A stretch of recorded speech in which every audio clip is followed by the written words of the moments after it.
Three, two, one. Hey, everybody. Welcome to the Tiger Den podcast. Andrew here with the Roof Tiger, subbing in for Ben today. Here with me in the Tiger Den is Bryson Smith. He's a local celebrity / real estate mogul. Bryson, welcome, man. It's good to have you. Thanks for having me here. Yeah, absolutely, man. So what's new, man? You were just telling me, like, I got to put my phone on airplane mode because it's like my phone never stops ringing. Yeah. When I was selling cars, we call that the money lines. Right.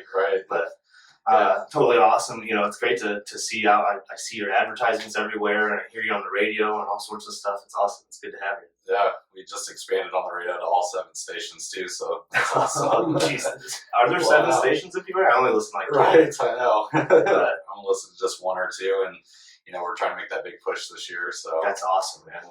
How long have you been in real estate? This will be going on 11th year. 11 years. Okay, and always with Keller Williams, or oh wow, that's awesome, man. It's cool to see young people like ourselves. You're 35, right? You said 36. 36. I'm sorry, I'm 32. I'll be 35. You're 35 in my book, brother. Yeah. I'm 32, and it's cool to see people in our age group like having that longevity with the company, because a lot of people in our peer group, they've got like 6 jobs on their resume, Right. which, like, nothing to knock anybody. If you are struggling to find a good fit for you, by all means do that and find a good fit. But it's cool to see that longevity with one company. Yeah. You see that, like, that you're like the big man on campus now, kind of, because you've been around for so long? I mean, kind of, yeah. It's been wild seeing the people that have been in and out of Keller Williams. Usually when people are making like a brokerage change too, it's usually that person. It's not the brokerage. Sure. I love Keller Williams because of the core values that it has. We call them the White 4 C2Ts. Okay. What does that mean? It's like win-win or no deal. Oh, yeah. Okay. So it's like your company tenants kind of. Core Okay. belief system. Yeah. So, that's why Keller Williams is the #1 brokerage, franchise throughout the U.S. and internationally. So it just made sense. Good fit. Yeah. So now explain to me, because I know nothing of real estate. I went through the house buying process, back in last fall for the first time, and it was pretty much all over my head, right? So, like, just base level, what's the difference between a brokerage and a real estate agency? Is there, or is it just kind of like interchangeable terms? Or so they probably, back when I was getting licensed, there was no more real estate agent anymore. You had to be a broker. Okay. So a little bit more training. Really, there's not that much difference. Okay. But when you hear like Keller Williams or Jim Maloof, those are your sponsoring brokerage. Mm-hmm. So until you do 2 years of being licensed, you need a sponsoring broker before you can start your own company. I got you. Okay. That's awesome. Yeah. It's so interesting because all this stuff goes so far over my head. They start talking about escrow and all this stuff, and I kind of understand what escrow is. Like, it's basically like a third-party bank account where it's like when people are shooting dice and like, I'll hold the money. Like, I got nothing going on. I'll hold it for you. Like, I don't care who wins. Right? Like, I always think of like, what's it? The White Men Can't Jump, when they're hustling each other on the basketball court, and that one guy comes out and he's like, the bakery ain't open yet. I'm not going over. Give me the money. Yeah. And so that's kind of the idea there, right? Like an escrow account and all that. So how did you come to Keller Williams or real estate in general? What made you kind of like make that push? Because I know you mentioned you've been in various aspects of sales and service and customer service and that sort of thing over the last 15 years, let's call it. So where did real estate come in? I mean, it was kind of crazy. I didn't really know what I wanted to do. I was going to college. I like to refer to myself as the Van Wilder of college. I was in there for like 8 years, 9 years. Where'd you go to school? At Bradley. Oh, nice. Go BU. Big Bradley basketball fan. So go Braves. So I was just doing that, and I was working at GNC, the health food store. Yeah. And one of the guys that started working with me, Nick Schaubel, he was like, hey, my mom does real estate, and, we were leading, Nick worked with me, so we were leading like that store and sales for the entire state of Illinois. He was like, I see some sales potential in you. And I was like, okay. He's like, why don't you join my mom's team? Let's do some real estate. And I was like, all right. Yeah. And I was tired of college, and so I'm like, I remember I had like $300 in my checking, just barely making it. And I went home, told my mom, told my dad, told pretty much everyone, my girlfriend, at the time. And they're like, you're an idiot. I can't ever get into real estate. You're 26 years old. Like, that's too late. Well, especially then. I mean, you're looking at, just coming out of kind of the 2008 thing that happened, the whole housing bubble and all that. And who knew what was going to happen at that point, right? And so, Yeah. To a certain point, obviously they ended up being mistaken, but they had valid points, I'm sure. It was funny because I actually worked at GNC for 8 years, and our manager, Tony Joyce, of the GNC store, his cousin's in real estate, and he's like, "Man, you don't want to do real estate. Don't do it. Like you'll just, it's never going to work out for you." And every year I call Tony on Father's Day, and I'm like, because he's kind of a mentor to me. Yeah. And I'm like, I'm number 16. Next year, I'm number 11. That's and awesome. This year was the first year I told him I was number 1. So that's great, man. What a feeling, right? Just Yeah. keep that progress going. That's awesome. I know I had a very similar situation. I right out of college, I started selling cars, and people were like, "Are you sure you want to sell cars? Like that's a lot of hours, a lot of this." And, luckily, I ended up being with the same company for the better part of a decade. Prior to coming and working for Roof Tiger. So, very similar story in that aspect. But I'm curious, you worked at GNC for how long? 8 years? Yeah. All right. I'm trying to lean out and then bulk. What do I need? What do I need? Besides good diet. I don't want to hear boring good diet and exercise. I don't want to hear that. What's going to get me yoked? Right. What's going to make that vein in my bicep pop out? That's right. Well, I mean, I'm being on camera now. Actually, last year I had gotten down to 182, and I'm at currently 220. So I've kind of bulked up. It's that COVID weight, man. It had injury. I had an injury, so of course it is just diet. Same. Primarily. Same. You mentioned an injury. I had ankle surgery this time last year, and that's part of the reason that I've kind of fallen off as well. And it's tough, man. It's so hard because you don't want to push too hard, too fast, right, and re-injure something that you just had surgery on or did a bunch of physical therapy or anything like that. But you don't want to use it for an excuse too long, right? And it's that tricky habit. So like I had a couple torn ligaments and cartilage tear and bone lesion. It was nasty in there. But how did you hurt yourself? Just doing overhead press, hurt my shoulder, and then they call it the golfer's elbow. Like it just. Curling and anything else is super painful. And then, of course, you bootstrap your workouts to like your diet. So if you're not working out in the gym, you're like, oh, I guess I can eat McDonald's today. That's me to a T. When I work out, I want to eat broccoli and chicken. Right. But then when I'm not working out, I'm like, give me the double quarter. Yeah. Give me the double quarter pounder, man, with some fries too, man, and a large Dr. Pepper. That's make it count. But I love it, man. I love it. But it's you and I met in a networking group, a local business networking group called BNI, and just kind of learning about how you manage your team is tremendous to me. So you kind of touched on it before with your kind of core values. So one of the things that you kind of touch on in our meetings that we have are just your kind of team meetings and how you bring that energy and how you live those tenets that you were talking about before. Right. So what's a typical day on the Bryson Smith team look like? Yeah. I mean, for me or for just the team? Just in general, like 8 a.m. we show up at the office and we're drinking coffee and doing that kind of thing and getting our day ready, and then everybody branches out to appointments, or like what does that look like? What's a typical day in the life of? So we model what's called the millionaire mega agent schedule. Okay. And then there's this whole red book called Millionaire Real Estate Agent. That we model it from. So we get there at 8 o'clock, check emails, get coffee, get ready for the 8:30 morning meeting. And then at 8:30, we all meet in our training room. And like on Monday, we'll do Motivational Monday, where I'll talk about something motivational. Tuesdays, we'll do like a workshop. Wednesdays, we do scripting. And we just keep it very consistent. And then at 9 o'clock, we start prospecting, hitting the phones from 9 to 11. That's awesome. That's an underappreciated skill. If you work in sales, working on the phone. Because it is so. When I worked in auto sales, I worked in what's called the BDC, the Business Development Center, which is basically like the internet department. Right. So usually, if you call a dealership about a car, you're talking to the BDC.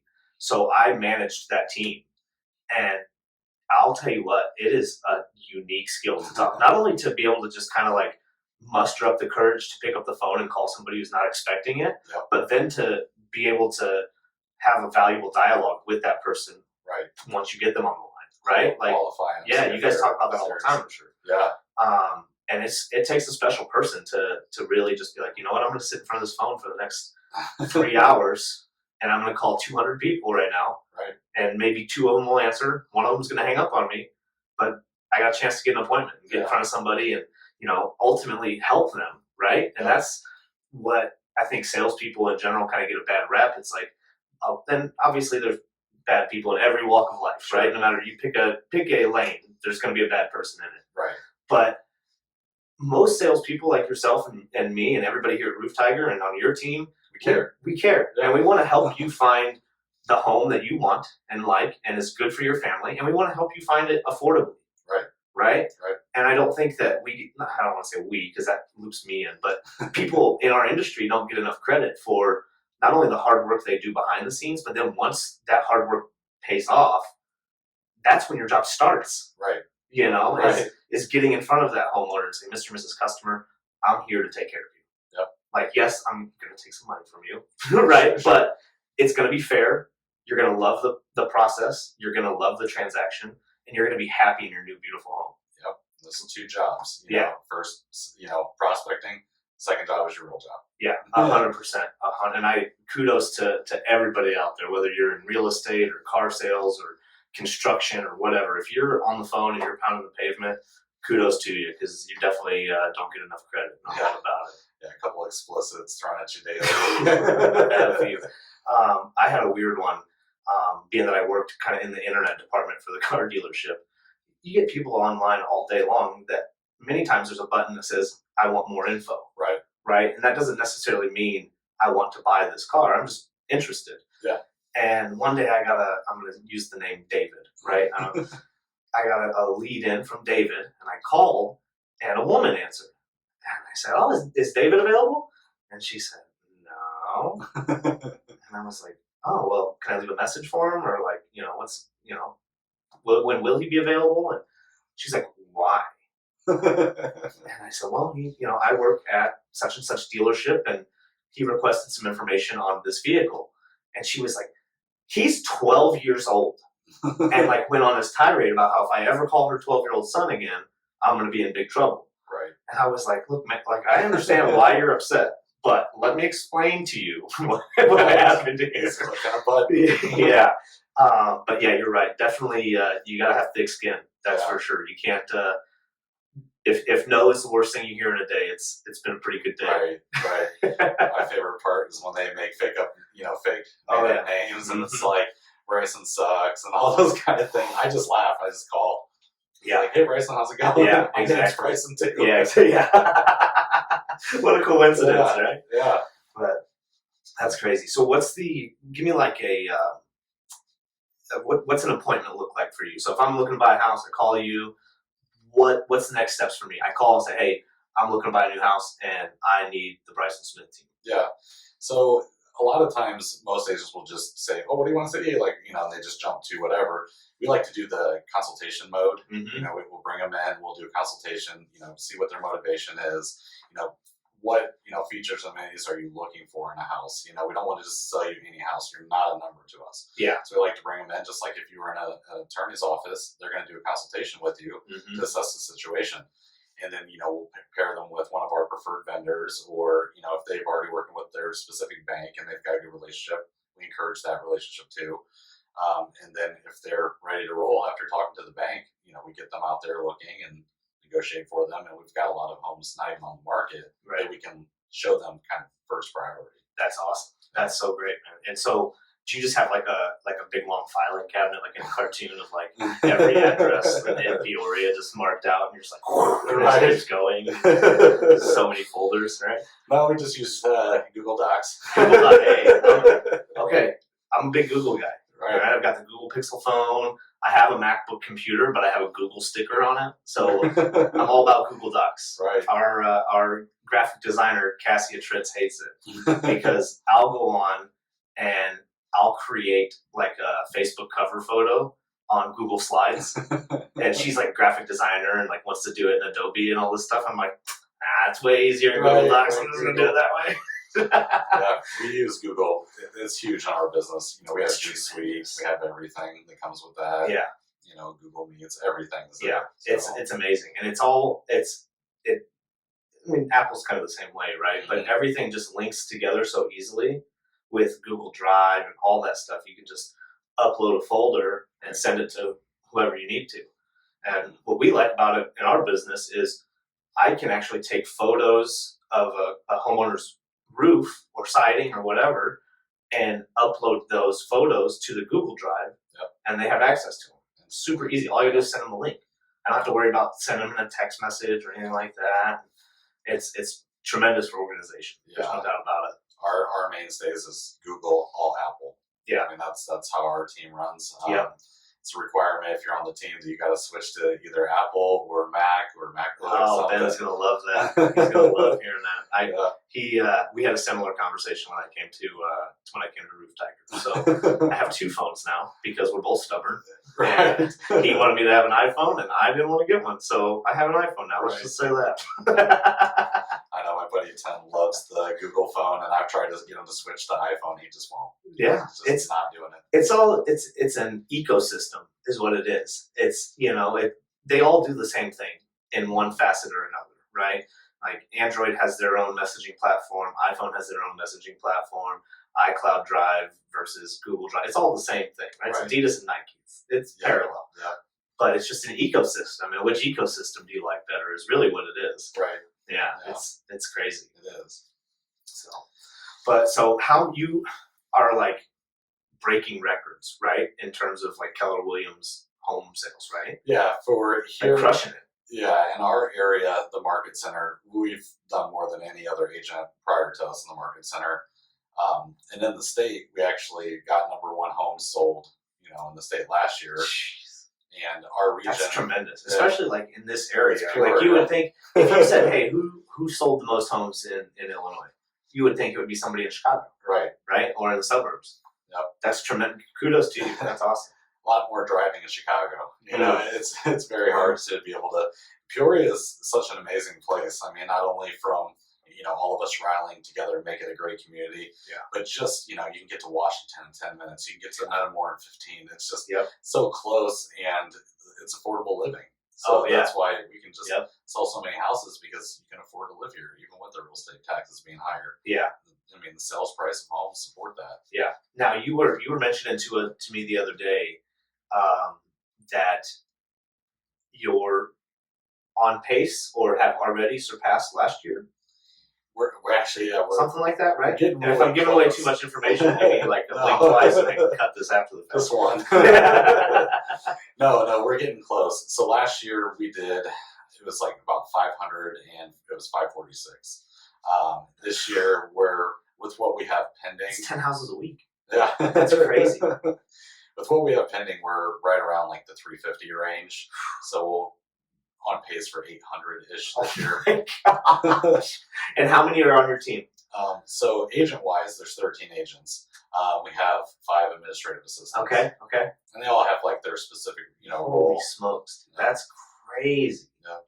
That's amazing. Okay, and so I'm trying to think of like a way to ask this without you 10 homes a week, right? Now, how does that work? Is every agent responsible for getting their own business, or as people call you, do you divvy them out and it's just kind of like an order? Or the team structure is kind of one of symbiosis, it's symbiotic in that nature. Yeah, that's huge in a sales environment to be able to work together, right? Because sales can also be a very cutthroat environment with your coworkers. Right. So that's great that you emphasize that team. Would you say about symbiosis, right? Yeah. Tremendous. But I'm sorry to be. No. Then that's kind of how the team works. Like I do all the marketing. I provide them with all their leads, and they do come up with their own perspectives as well. Sure.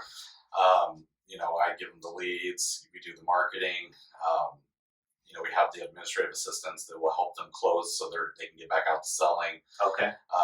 But I take all the risks too. So yeah. So I mean, we kind of just split, and everyone has their own role. We have someone just specifically that does all of our marketing listings. We have one person that does all of our transaction management. So once something goes under contract, they're carrying that to close, and the agents can be the rock stars they are, and they can just get out there and do the sales and find the properties. That's amazing. So from where am I at here? 800 pacing for 800 homes, right, in a year. Yep.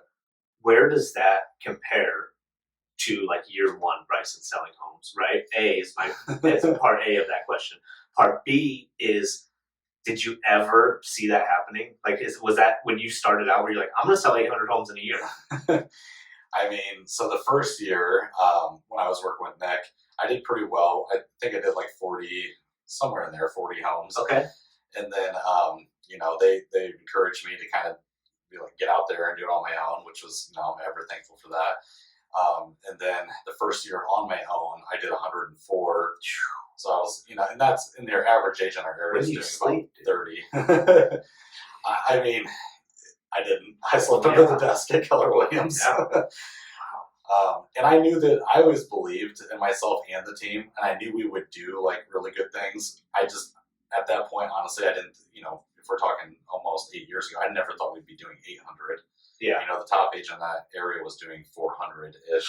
So no, not at that scale. That's great. Man, you should feel good about it. That's awesome. And not only just you, but your team. I'm proud right? of it. Because you may not be out there interacting with every homeowner, and you may not be selling every home yourself personally, but that's a testament to you and the team that you've curated or developed over there, right? And I'm sure not everybody that came to you was maybe the best salesperson or whatever the case may be. Oh, they're all good. Well, I mean, but initially, right? But yeah, of course you wouldn't hire them if they weren't good, but I'm sure just that team environment and those morning meetings where you're discussing, constant education and those sort of things. Yeah. I can't imagine people find that detrimental in any way, right? You got to leave those meetings like charged up, ready to go. Right. Yeah. I mean, and you're right. There was a lot of training over the years and a lot of switching it up and, just growing their mindsets, growing my mindset, like how am I going to be a better coach and a better leader, and they're forcing me to level up. And yeah. So yeah, it's been a great work in progress, but I always had an eye for talent, and I knew that if, I could get them to the team, I could, it's a perfect example. One agent I had brought to Keller Williams about 13 months ago, she was doing, fairly well on her own, and but just was kind of just hitting some snags. She's been on our team only 41 days, 42 days. I was thinking about this yesterday, and already has over 10 homes under contract. Oh my gosh! Wow, she really hit the ground running. So it was good because I knew she was talented. I knew with training and being in a synergy environment with the rest of the salespeople that people could just explode. And to be able to see some of my agents make $200K plus, and not having college degrees, some of them do, some of them don't. I'm just super proud of all of that. That's amazing. That's so great. And now, is your team comprised of people from Peoria, or are there people from the surrounding areas, or even like further out? They're all in, the Peoria metropolitan area. I mean, some live in Washington, some live in Bartonville, but they're all. That's tremendous too, right? Just being able to serve the community you live in is great, and I grew up around here. You're from the area as well, and it's cool to go by places that you've grown up seeing and see them kind of develop and change, and wow, this used to be cornfields and now it's a neighborhood, right? It's like the neighborhood that I grew up in is exactly that. The neighborhood itself has been there for a long time, but one right turn out of the neighborhood 10 years ago was cornfields. And now it's legitimate neighborhoods. It's not just one house here and one house there. It's bustling, right? Yeah. And you're feeling that growth every day. Yeah. Even more, because you don't do just already freestanding homes. Like if I wanted to build a home, you would be able to walk me through that process too, right? Yeah, we partner with builders too. Yeah. So what's that process like? Is that easier or more difficult than selling something that's already existing? I mean, it's a little bit more difficult because it's just a variation of what you're doing. What can go wrong, right? With having to get building materials, find the piece of land that you're going to build on, to, how flexible is the builder? There's a lot more on the loan origination side to that. Yeah. And a lot of material costs, as you know, is tell us. We have a weekly meeting. Basically, we have more than that, kind of interspersed with different members of the team here and there, but we have one big team meeting once a week. And we were just talking about it the other day. One sheet of 8-foot by 4-foot plywood was $85 at Home Depot. And it's like, how? And it's like these. And the sad part is, I don't anticipate that prices will go down. Right. It's not like builders and suppliers are going to suddenly be like, oh, well, I'm getting it cheaper, so you can have it cheaper now. They've established a boundary, right? And it's going to probably stay there. Control it.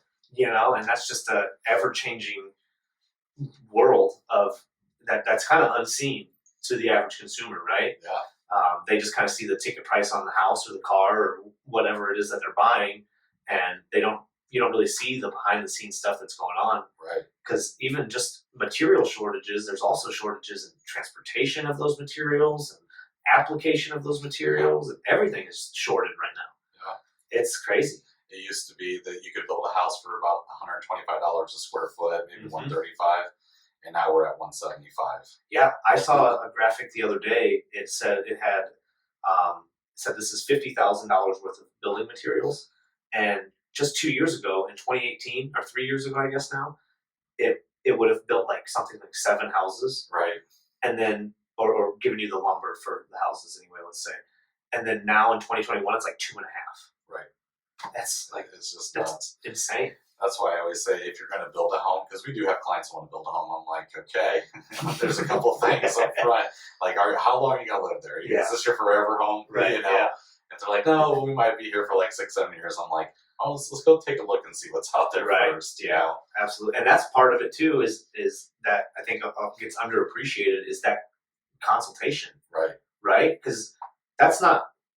Many people would look at that and be like, "Oh, he doesn't want to sell me a house that I'm building." No, I'm looking out for your best interest. Right. If you're not going to be here for 30 years, it does you no good to build a house from the ground up. Right. Unless you're looking at it as like an investment opportunity. Well, and it's just like Right. cars. You know, when they drive them off the lot, they're instantly worth less. Yes. It's the same thing when you build a house. Now Yeah. you're in the shuffle. Once you get the keys, right? Yep. Yeah. You know, all the rest of those houses that were built in 2020 and 2019, you're worth those now. Yeah. Yeah. That's crazy. I don't want to see anyone lose money ever. No, absolutely, and that's right what we were talking about before is just trying to look out for people, and unfortunately, it becomes harder and harder and harder with these external forces acting on us that have nothing to do with us or our business, really. Right. And it's like, golly, I'm kind of in some cases just the middleman here, but I also have to deliver the bad news. Right. It's like, oh my gosh, man, come on. So, but it's crazy. So, if not real estate, what would you be doing? You think?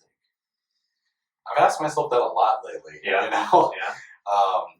I mean, I love real estate, and I don't ever see me getting out of it. I mean, I see myself expanding into other businesses too. Mm-hmm. But I think probably be a coach. That'd be awesome. Yeah, you'd be great at that. Yeah, absolutely. So, for those of you who don't know, in our group that I mentioned before, Bryson's the education coordinator. So every week he comes to us with a new article or website or Instagram page that has great information for you, whether you're in sales, service, retail. Really, it kind of just applies across the board, right? Yeah. And we always talk about lifelong learning. I know you're a huge Yeah. fan of that. I'm a huge fan of that.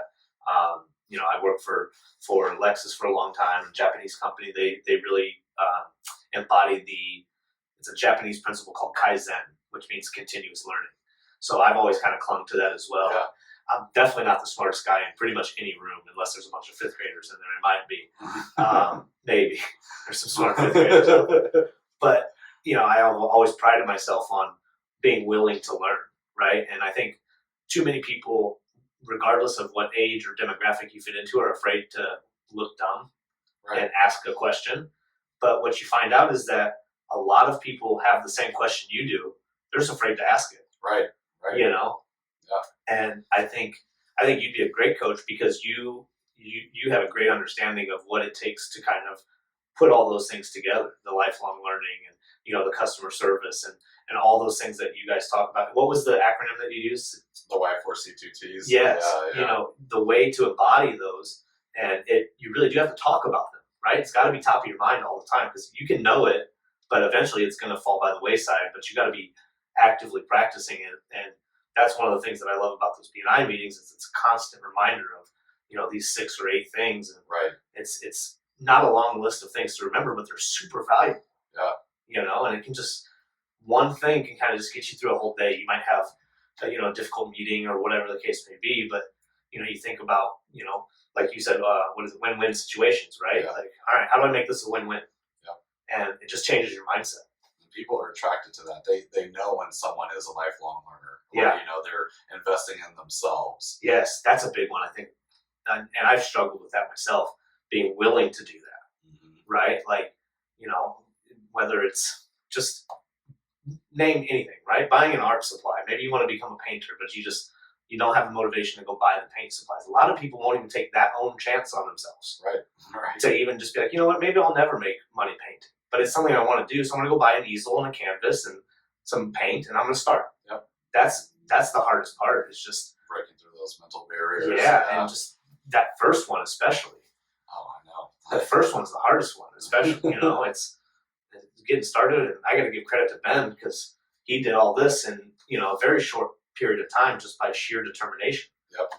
From the idea and us actually becoming a business was a very short time, literally just a couple months. Right. And here we are almost a year later, and we're still learning and we're still growing and all that good stuff. We're never going to stop, but we've come a long way since last August. Yeah. That's for sure. Yeah, no kidding. I've been watching you guys grow. I appreciate it, man. We need all the eyes we can get for sure.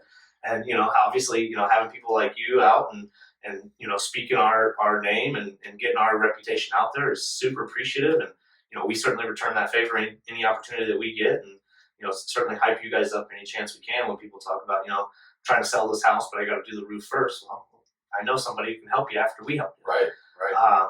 And whether in business or just life in general, that kind of you scratch my back, I scratch yours is, again, I think something that we're missing a lot of these days, where a lot of people are not unwilling, but maybe hesitant to kind of like step out and be proactive. Right.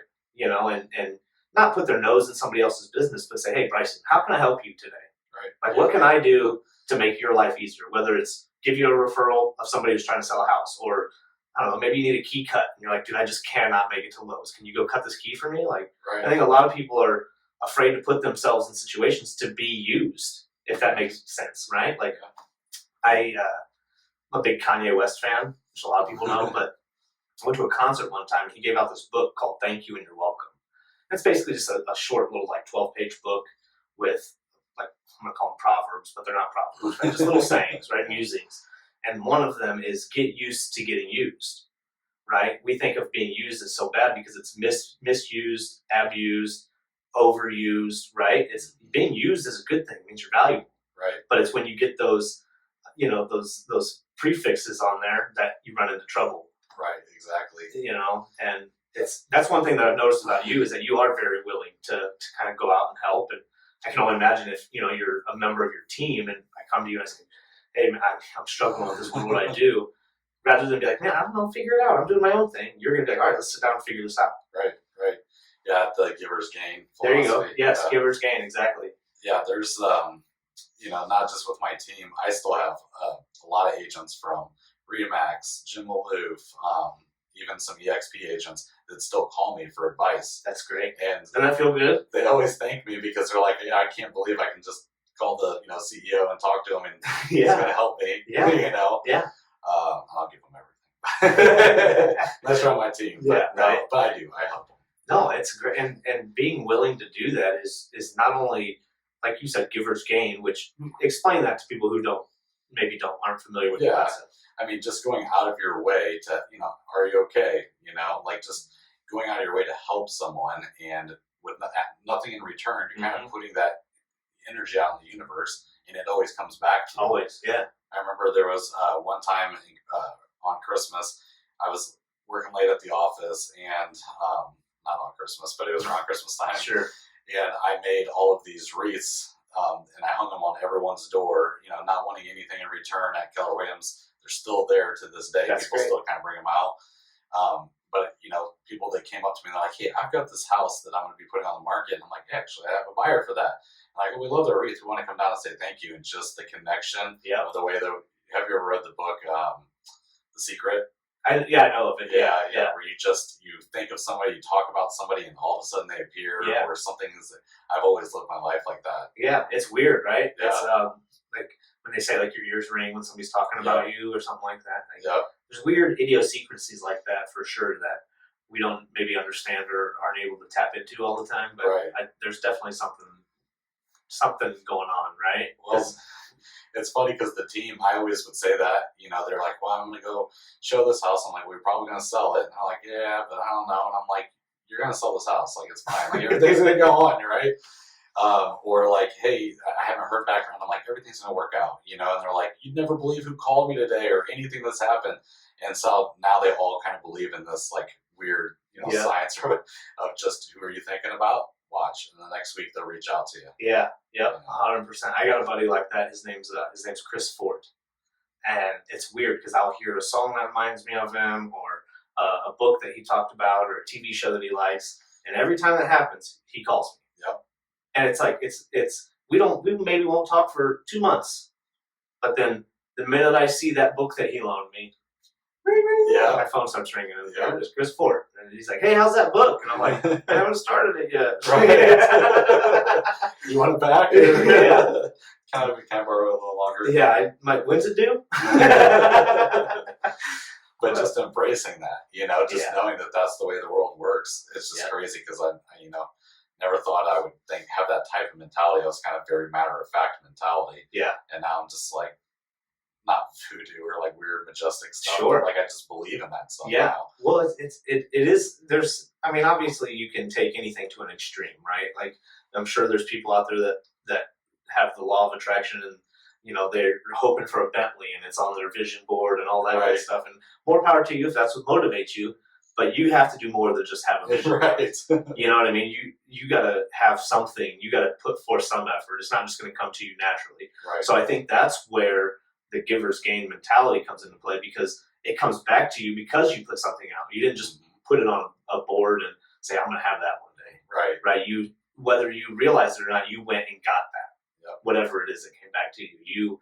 You made I hate to say the word manifested, but you manifested that, right? Yeah. And it's tremendous. And I think so many people are afraid of, like you said, like voodoo, like woo woo. They don't want to be too hippy dippy or whatever adjective you want to come up with, right? But whether it's real or not, living your life that way is just a good way to go about living your life. Yeah. You know what I mean? Like, I'm going to give you something and not expect anything in return. If something comes back, great. If not, then I did a good deed for the day. Yeah. Well, what do you have to lose? Exactly. Right. 5 minutes of my time or whatever, and it's just amazing. So, but have you always been in Peoria? Like, did you leave and come back, or? No, I've always been in Peoria. I grew up kind of in like the West Peoria, Harmon Highway area. Okay. And then I was on the county side, so I went to Limestone High School. Yep. So I've always been a native of Peoria. And, I've lived, when my parents got divorced, I lived half in the Heights, half in the South End. So it was always like, and that was kind of like a pivotal defining driving moment, or what you would say. Mm-hmm. I've got lots of friends that were, like the best people in the world, but, they came from nothing. Yeah. And then I was on the other spectrum with people that had everything. Yep. And so I wanted to be a mix of both and be able to always have that. And, you look at my Facebook page, there's contributions to everything, because I still have like that soft spot of wanting to help everybody, but I want to get to this certain level of this upper echelon. You know? 100%. Yeah, no, I totally understand that. And, it's weird to see, because I lived in Peoria most of my life, and I lived in Portland, Oregon for a short time. I lived in the Chicagoland area for quite a while as well. And coming back to Peoria, it's so interesting to see how things change, but they're still the same. Right. Right? Like Emo's is still there, Avanti's is still amazing, right? But like this Louisville sports thing out by Grand Prairie, somebody told me they were out there. I'm like, what is that? I don't even know. Right. And it's this huge complex for youth sports. And it's like, well, this is amazing. Like, this is great. I love to see this. I love to see that expansion of Peoria. But it's interesting to see, as I mentioned, like how things aren't even close to what they were 10, 15, 20 years ago, but they still kind of are. Yeah. And I think that's what's great about Peoria, is that it's the people that cause that. Yeah. You can build any sports arena you want, or anything downtown, any museum. It's the people that are going to go to those things that make it worthwhile. Yeah. And that's one thing that Ben said to me when he was, trying to convince me to come do this, is he's like, "You love Peoria." He's like, I know you love Peoria. Like, don't try to pretend you don't. I know you love it here. You love the people here, and I know you want to be here. And he literally just like hammered home the fact that I love Peoria. And I'm like, I knew already, but I was like, heck yeah, I do. Yeah. Like, let's go. Yeah. And it got me amped up. And I was like, let's go help people in Peoria, man. Let's do it. Right.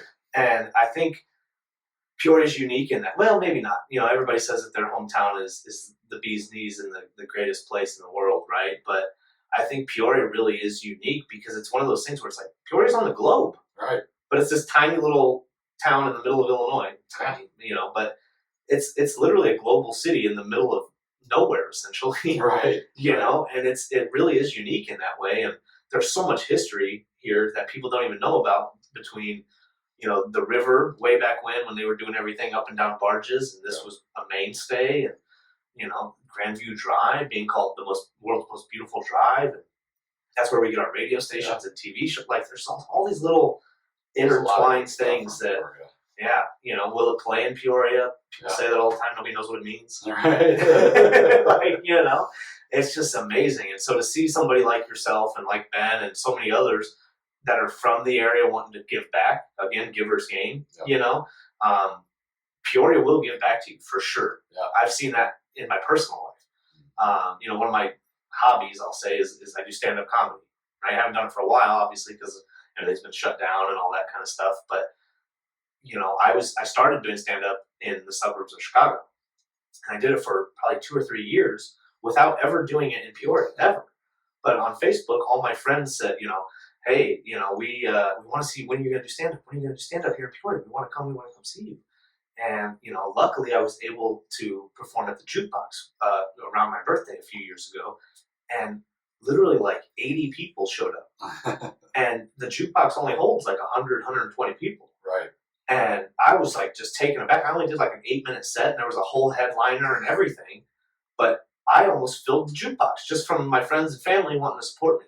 Right. And that was kind of one of the things that I thought about when Ben was like, come back and like not rebuild Peoria, but like reinvigorate Peoria. Put your mark on it. Yeah, and I was like, that's what I thought about. I was like, man, they really back you. If Peoria backs you, they back you hard. They do. And it's tremendous. So I'm sure you feel that.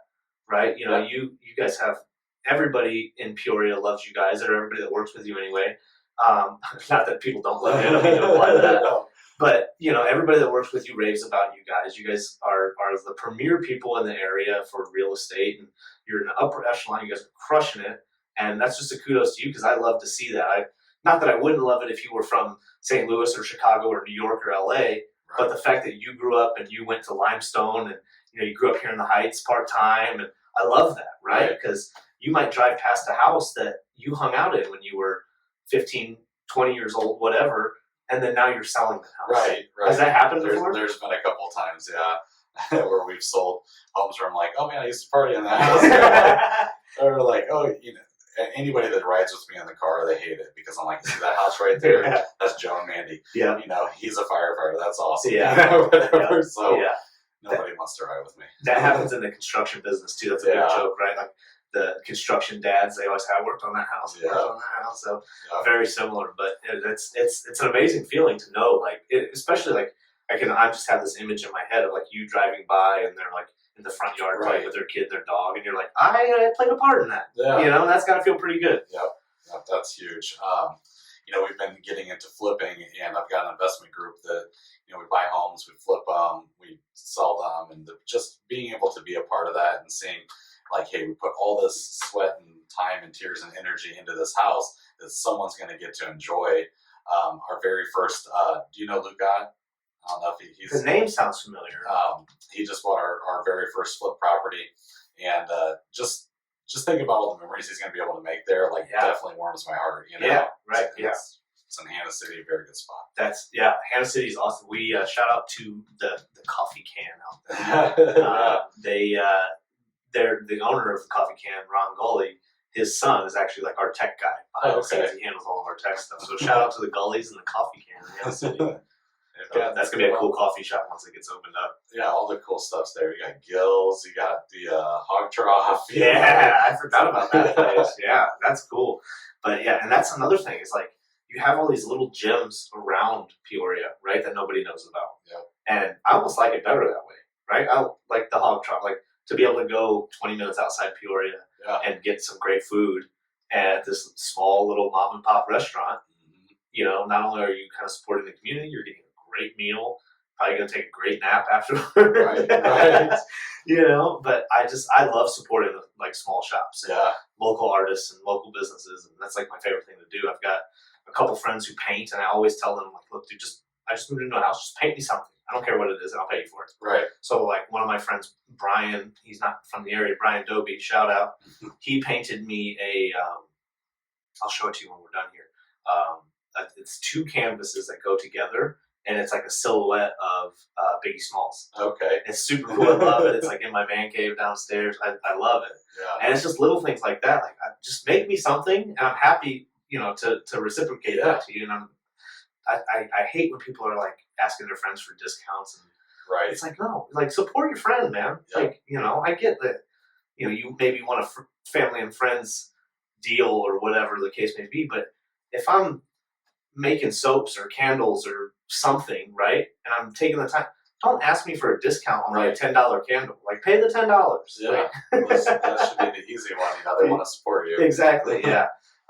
Shout out to another shout out. My friends Tim and Amy Blaze. They make candles. Okay. Yeah, and they're great candles. They're all organic and all that fun stuff, and they smell amazing. And yeah, I always, I've yet to buy a candle from them. I need to. And I intend on paying full price when I do. Right. I'll take 5. There you go. Hey, look at that. I'll take a commission on that. What's your go-to candle scent? What do you like? What's Bryson Smith's house smell like? Well, I mean, Is that like all realtors' house smell like chocolate chip cookies? smells like sweat and determination. No. Hard work. No. I don't really have a scent. I mean, I kind of joke around. I like the vanillas and like the girly scents because I'm like, they smell good, Yeah. Like if I want like forest, dogwood or whatever, See, I'll just go out there. I'm a mahogany teakwood guy. Really, I like I might that. be okay with that. It's a good one. It's like, it's not. This is going to be maybe the wrong word to use, but it's like, it's got a good musk to it. Yeah. Like, it doesn't smell like gross, but it's got some manly smell. Right. It doesn't smell like lilac and lavender. Yeah. Which are fine. But yeah, I'm more of like does it smell like I can eat the candle? Because I feel like that's what I like. Because then I might walk in the kitchen and trick myself and be like, oh, cinnamon rolls. Yeah, there's no cinnamon rolls here. It's just the candle. That's great. Yeah. It's tricky. I guess in candles I like that wood smell, but I think if I'm doing like a plug-in, I'm going straight up linen. Yeah, clean linen every time. Right? Yeah. Just smell like fresh laundry. That's what I want my house to smell like. Exactly. Because I don't want you to see the big pile of laundry that I have done in the basement. Oh, jeez. So if you could tell like the people of Peoria one thing about not just people of Peoria, anybody, right, that's considering buying a home, in the process of buying a home, what's like the number one tip to not only find your forever home, the perfect home for you and your family, but also to get the best deal that you can? Right. Is there like in car sales, it's like buy at the end of the month, buy at the end of the quarter, buy at the end of the year, right? Like, is there like a time frame where, it's like, all right, this is kind of easier, you might be able to get a better deal here, time of year? Is there amenities that you should look for? Like, I guess amenities are going to be different for everybody. Yeah. But like, is there like a sweet spot that people need to look for or anything like that? I mean, it just varies so much with the market going up and down, and like what's the best time to buy or sell.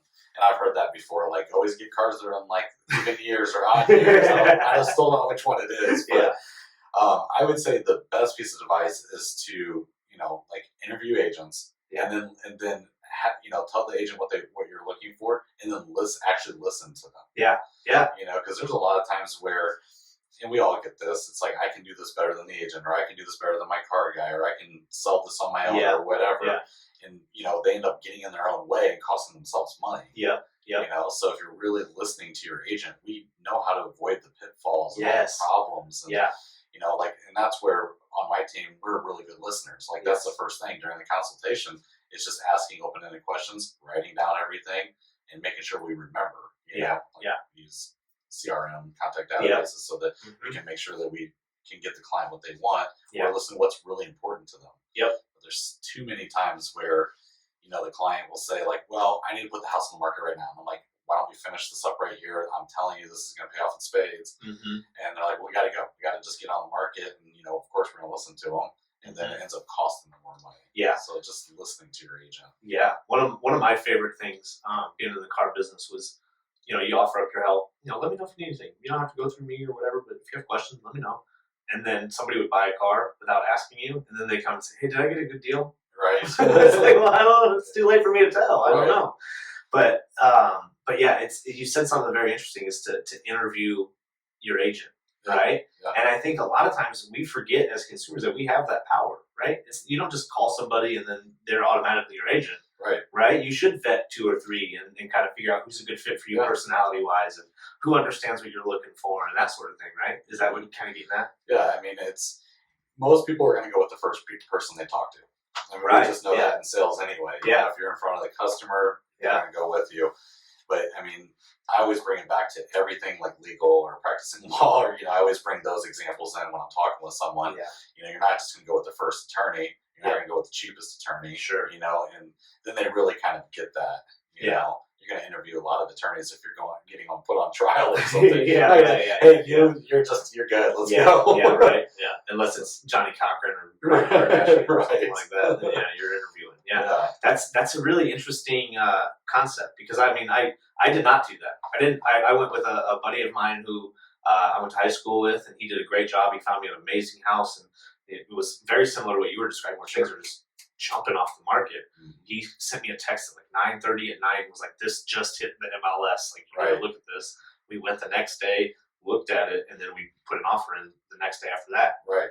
And not that I shout out Adam Williams, but he was very helpful. But I didn't do anything like that. I didn't do any due diligence. I just said, I know Adam. I trust Adam. I'm gonna go with Adam. Adam's a good guy.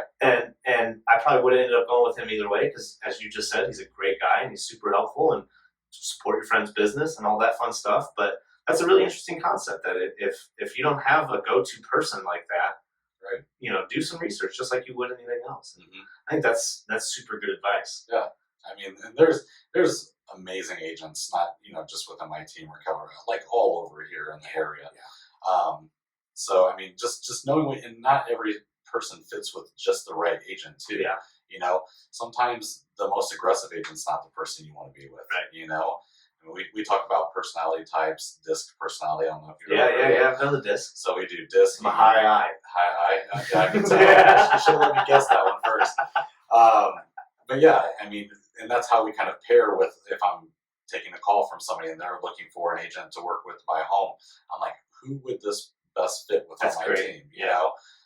And we do a solid rotation too, so sometimes it doesn't matter. Because I have trust in all the agents, but we really want to pair you with the right agent, and sometimes that right agent's not me. And being able to say that.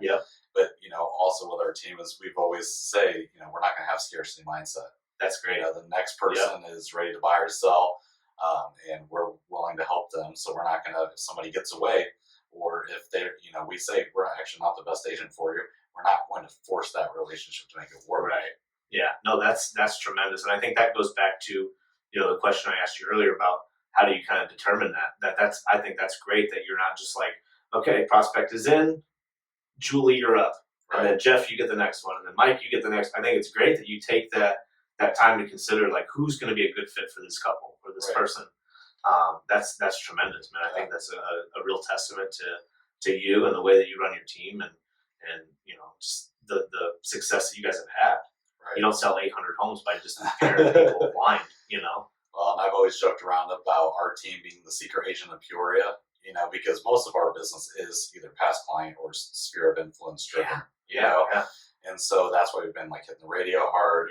You're on the podcast, doing all sorts of stuff, to just get us out there, so that we can, help more families. Yeah, absolutely. So to that, let's wrap this up. One little bit here. Why the Bsm Team? Why us? Yeah. I mean, I would say because we care and we have integrity. That's the main thing. Is if you can find a salesperson with integrity, you're good.